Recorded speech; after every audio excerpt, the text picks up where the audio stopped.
Assalamualaikum warahmatullahi wabarakatuh. Waalaikumsalam warahmatullahi wabarakatuh. Selamat siang, saya ucapkan dan terima kasih kepada teman-teman yang berada di sini di TK Islam Anugerah Bulan Muharram. Ini saya berjumpa dengan kalian, orang-orang yang hebat. Semoga Tuhan selalu memberikan keberkahan kepada kita semua yang sudah bersedia meluangkan waktunya untuk mendengarkan saya berbicara tentang pengalaman saya mengikuti program Guru Penggerak. Dengan ini saya akan menyampaikan pengalaman saya tentang konsep pendidikan menurut Ki Hajar Dewantara.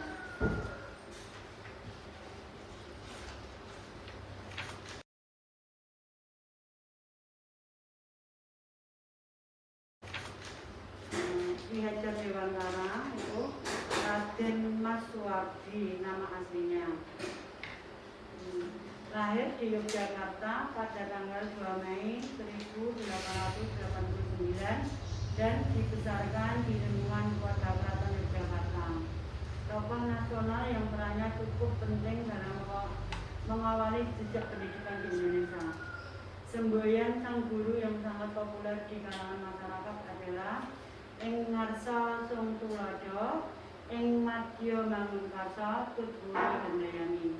Semboyan ini memiliki arti bahwa setiap diri kita harus memiliki ketiga sifat tersebut agar dapat menjadi insan yang berkarakter. Ki Hajar Dewantara dalam mendirikan perguruan taman siswa mempunyai tujuan mulia yang ingin tercapai, yaitu untuk membentuk manusia yang merdeka, baik secara fisik, mental maupun kerohanian, dan Ki Hajar Dewantara dapat menjadikan suasana belajar seperti taman bermain. 5 pokok pikiran Ki Hajar Dewantara. Bermain adalah tuntunan jiwa anak untuk menuju ke arah kemajuan hidup jasmani maupun rohani. Anak-anak tumbuh berdasarkan kekuatan kodratnya yang unik. Tak mungkin pendidikan mengubah padi menjadi jagung atau sebaliknya. Ing ngarsa ing tuladha, ing madya mangunkarsa, tutburi handayani, atau di depan memberi contoh, di tengah memberi semangat, di belakang memberikan dorongan. Jangan menyeragamkan hal-hal yang tidak perlu atau tidak bisa diseragamkan. Perbedaan bakat dan keadaan hidup anak dan masyarakat yang satu dengan yang lain harus menjadi perhatian dan diakomodasi. Rakyat perlu diberi hak dan kesempatan yang sama untuk mendapat pendidikan berkualitas sesuai kepentingan hidup, kebudayaan, dan kepentingan hidup kemasyarakatan. Guru penggerak menjadi pemimpin pembelajaran yang mendorong tumbuh kembang murid secara holistik, aktif, dan proaktif dalam mengembangkan pendidikan lainnya untuk mengimplementasikan pembelajaran yang berpusat pada murid serta menjadi teladan dan agen transformasi ekosistem pendidikan untuk mewujudkan profil Pancasila. 6 profil Pancasila. 1. Beriman, bertakwa kepada Tuhan Yang Maha Esa, dan berakhlak mulia. Pelajar Indonesia yang berakhlak mulia adalah pelajar yang berakhlak dalam hubungannya dengan Tuhan Yang Maha Esa. Pelajar Pancasila memahami ajaran agama dan kepercayaannya serta menerapkan pemahaman tersebut dalam kehidupan sehari-hari. 2. Berbhinneka global, berkebinekaan global. Pelajar Indonesia mempertahankan kebudayaan luhur, lokalitas, dan identitasnya, dan tetap berpikir terbuka dalam berinteraksi dengan budaya lain. 3. Gotong royong. Pelajar Indonesia memiliki kemampuan gotong royong, yaitu kemampuan pelajar Pancasila untuk melakukan kegiatan secara bersama-sama dengan sukarela agar kegiatan yang dikerjakan dapat berjalan lancar dan mudah dan ringan. 4. Mandiri. Pelajar Indonesia adalah pelajar mandiri, yaitu pelajar Pancasila yang bertanggung jawab atas proses dan hasil belajarnya. 5. Bernalar kritis. Pelajar yang bernalar kritis adalah pelajar Pancasila yang mampu secara objektif memproses informasi baik kualitatif maupun kuantitatif, membangun keterkaitan antara berbagai informasi, menganalisis informasi, mengevaluasi dan menyimpulkannya. 6. Kreatif. Pelajar yang kreatif adalah pelajar Pancasila yang mampu memodifikasi dan menghasilkan sesuatu yang orisinal, bermakna, bermanfaat dan berdampak. Peran sekolah sebagai institusi pembentukan karakter. Agar lebih memahami urgensi budaya positif di sekolah, kita perlu memahami peran sekolah sebagai institusi pembentukan karakter. Adapun maksud pendidikan yaitu menuntun segala kekuatan kodrat yang ada pada anak-anak itu agar mereka sebagai manusia dan sebagai anggota masyarakat dapat mencapai keselamatan dan kebahagiaan setinggi-tingginya. Landasan budaya positif yang berpihak pada murid.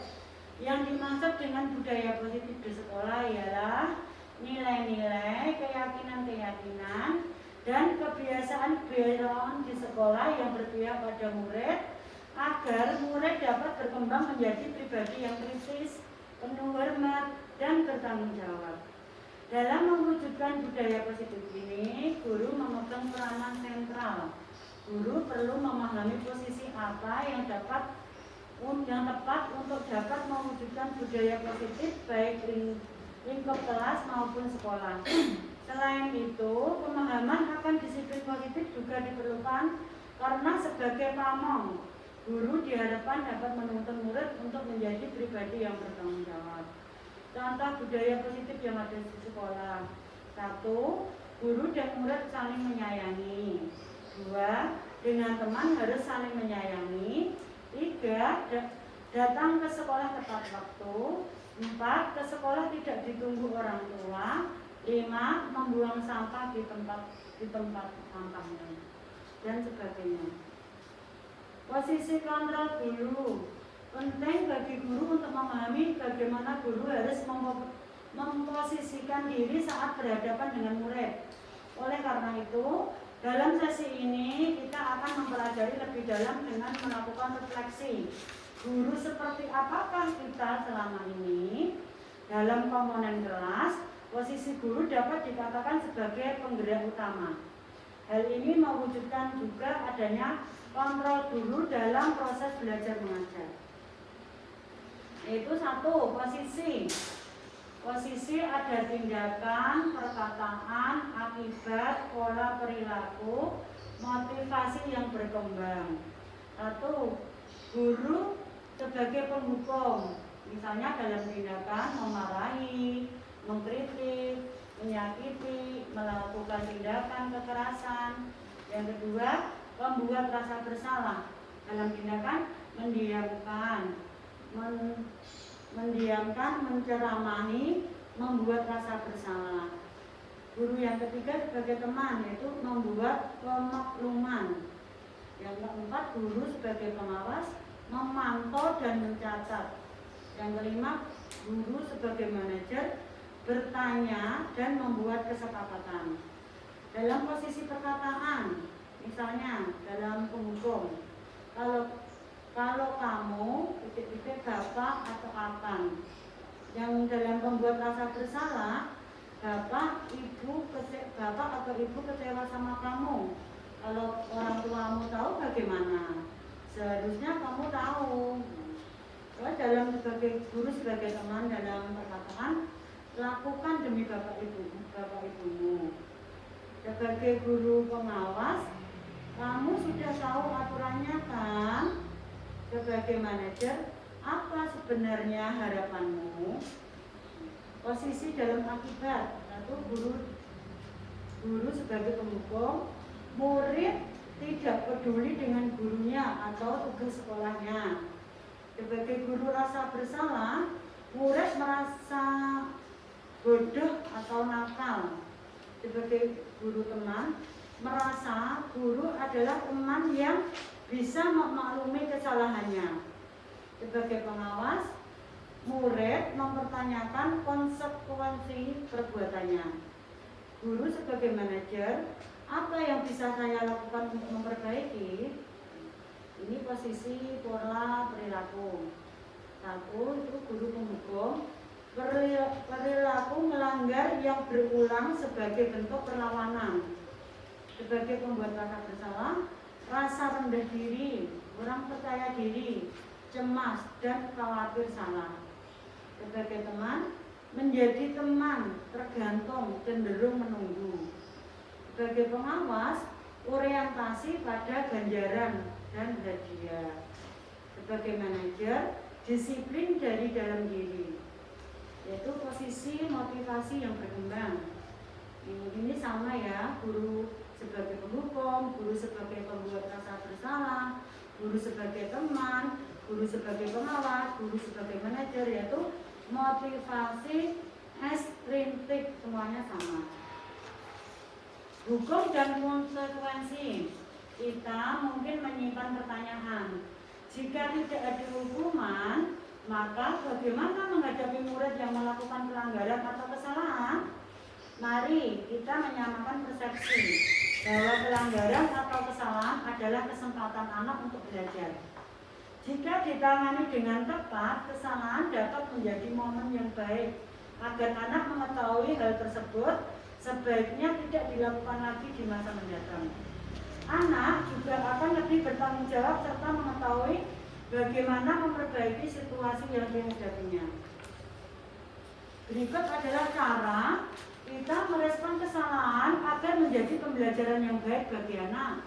1. Merespon kesalahan dengan kasih sayang dan kebaikan dibanding menyalahkan, menuduh dan menceramai, mencari jalan keluar dari masalah yang terjadi. 2. Berikan pertanyaan yang bisa menimbulkan diskusi tentang konsekuensi yang mungkin terjadi dari tindakannya. Misalnya, kenapa bisa terjadi seperti ini? 3. Melihat kesempatan terjadinya kesalahan untuk didiskusikan bersama anak atau dengan teman-teman lain, duduk bersama menyelesaikan dengan kepala dingin. Disiplin positif. Disiplin positif adalah sebuah model disiplin yang difokuskan pada perilaku positif murid agar menjadi pribadi yang penuh hormat dan bertanggung jawab. Disiplin positif mengajarkan keterampilan sosial dan emosional dan keterampilan kehidupan yang penting dengan cara penuh hormat dan membesarkan hati tidak hanya bagi murid tetapi juga bagi orang dewasa, termasuk orang tua, guru, dan lainnya. 3. Kebalikan dari disiplin positif adalah disiplin negatif yang berfokus pada hukuman. Disiplin negatif cenderung menghambat dan berkembang sosial, emosional, dan keterampilan hidup murid. Yang keempat, dengan disiplin positif, guru diharapkan dapat mewujudkan budaya positif baik di kelas maupun di sekolah. Itu demikian yang dapat saya sampaikan tentang pengalaman saya tentang aksi nyata saya pada modul 1.1 dan modul 1.4 tentang budaya positif. Mudah-mudahan apa yang sudah saya sampaikan bermanfaat untuk kita semua. Untuk yang mau bertanya, saya persilahkan. Kita bisa menjawab dengan puas. Pada perempuan nanti saya minta tolong ada teman yang lain bisa membantu saya. Ya.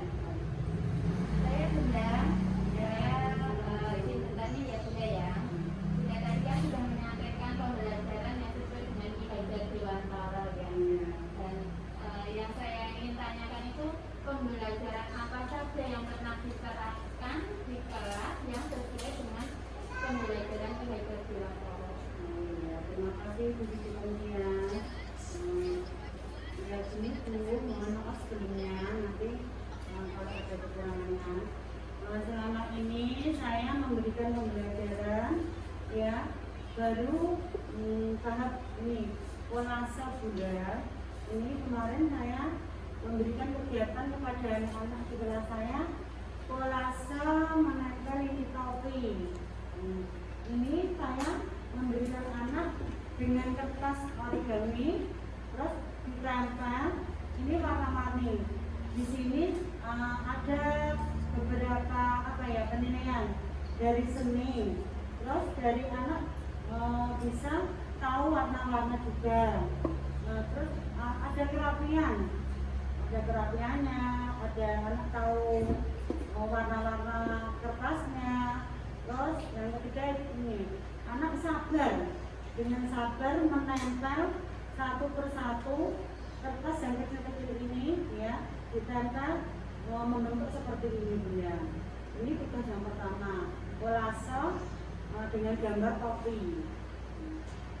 Terus yang kedua, saya memberikan tugas kegiatan anak menggunting, menempel. Ini saya kasih tugas menggunting bentuk roda. Di sini anak bisa tahu ini bentuknya apa,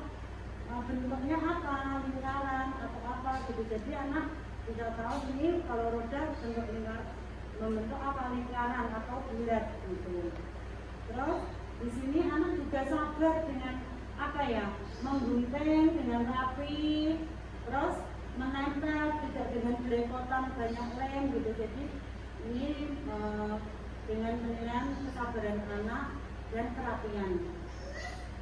Yang ketiga, tugas yang ketiga ini Bunda, saya kasih pola. Ini pola kereta dengan 3 warna, Bunda. Jadi ada merah, kuning, hijau dan seterusnya. Ini nanti jadi anak tahu pola namanya ada tiga warna ini. Jadi terus itu kan ada anak yang bertanya, Bunda saya kasih warna-warni ya gitu. Jadi kan nanti kalau warna-warni jadinya udah nggak pola gitu loh. Kalau ini kan pola berurutan dengan tiga warna ini tadi. Jadi ada merah, ada kuning, ada hijau. Seperti ini ya. Nanti kalau ada yang lain, kelas yang lain bisa memberikan masukan ya. Di sini saya ingin bertanya tentang motivasi ekstrinsik. Oh iya. Mohon penjelasannya dan contohnya ya Bu ya. Oh iya. Mohon maaf ya sebelumnya, nanti kan ini saya juga masih belajar, jadi belum paham banget di rumah kalau itu juga. Setahu saya ya Bunda ya, motivasi ekstrinsik itu adalah motif-motif yang aktif dan berfungsi karena adanya perangsang dari luar. Karena motivasi merupakan suatu kekuatan yang dapat mendorong seseorang untuk melakukan suatu perbuatan termaksud bekerja. Yang lain bisa menambahi positif, berani, asli bisa menambahi dengan pengertian itu. Iya Bunda, saya tambahin ya. Untuk motivasi ekstrinsik, itu motivasi yang berasal dari luar. Berarti bukan dari diri sendiri, ya, dari luar. Misalkan sebagai anak kecil ya Bunda ya, kan kadang anaknya malas sekolah, mogok seperti itu. Ada yang tuntutan ya, ada yang mau sekolah dengan ceria, ada yang harus ngambek, ada yang harus itu. Misalkan untuk anak yang ngambek, yang marah, nggak mau sekolah, itu kita bisa berikan motivasi. Ya misalkan dikasih haluan atau juga misalkan dikasih limbat dulu apa seperti itu. Misalkan motivasi, ayo deh sekolah biar jadi anak pintar. Nanti kalau sudah rajin sekolah nanti diberikan sepatu atau tas seperti itu kan bisa menambah semangat anak untuk belajar. Gitu. Seperti itu Bunda. Oh iya, terima kasih Bu Siti Komsia, alhamdulillah ya. Gimana bulan? Cukup belum? Oh iya, sama-sama Bunda Bulan. Terima kasih Bunda Siti Komsia ya. Ada yang lain yang dipertanyakan sebelum Bunda? Terima kasih. Silakan.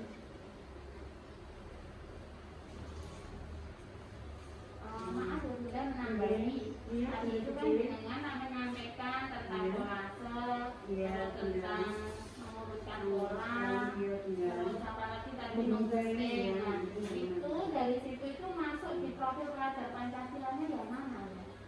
gitu Bunda. Ini kan anak TK Bunda, jadi kalau pengetahuan saya itu pelajaran anak TK yang profil Ki Hajar Dewantara itu ya seperti ini gitu, maksudnya ya namanya anak TK itu ya ini, jadi kayak motorik halus, kebanyakan motorik halus, seni gitu loh Bunda.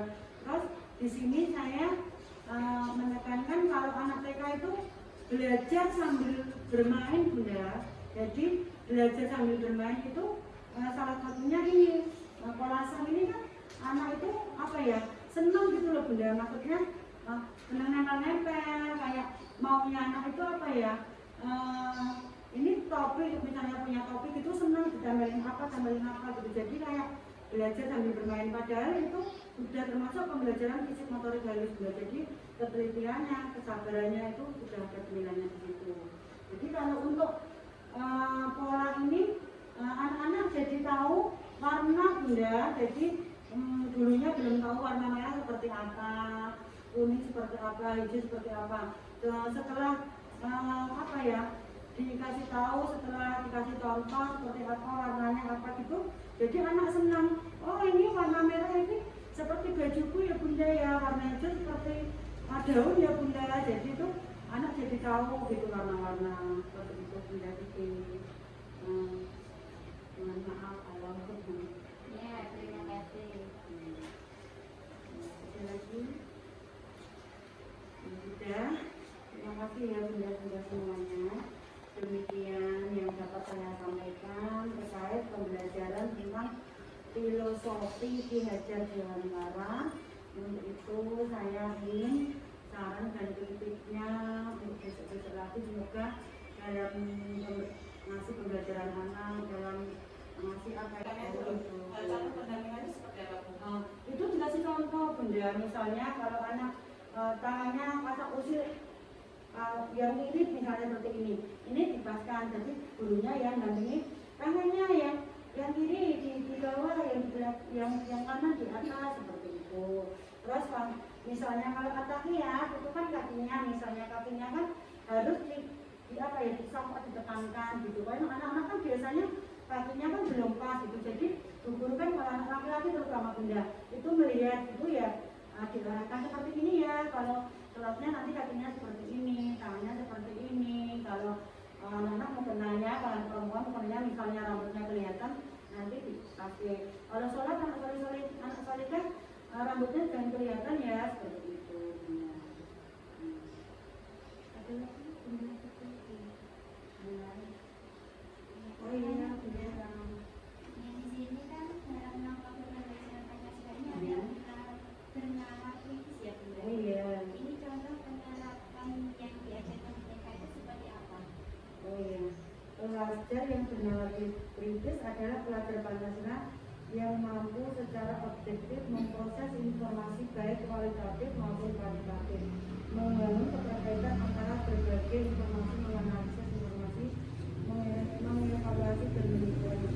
Ini kayak anak itu aktif gitu loh. Maksudnya misalnya kemarin ada kejadian ya, misalnya guru izin gitu, anak itu ingin tahunya itu tinggi gitu loh. Misalnya kalau temennya sakit, kalau apa gitu, Bu Fatia kok nggak masuk, Ulin kok ibunya meninggal kok nggak masak apa sedih gitu. Maksudnya anak itu apa ya, sering bertanya gitu. Kalau dalam pembelajaran itu, Bu kok keretanya itu panjang, kok warnanya harus merah kuning hijau gitu.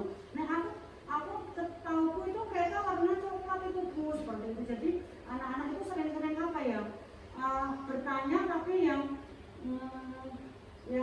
masuk akal gitu loh. Maksudnya kalau Dilihat sehari-hari. dilihat sehari-hari setahunnya dia gitu. Jadi seperti itu. Jadi anak-anak itu yang benar itu seperti itu. Bisa ditambahin dengan benda-benda yang lain itu pengetahuan saya. Kalau mau ditambahin silahkan, saya lebih senang. Bilang hatiku kok. Oh iya, terima kasih sudah ulang. Sudah semuanya? Sudah cukup belum? Sudah Bu. Oh iya, terima kasih ya sudah semuanya.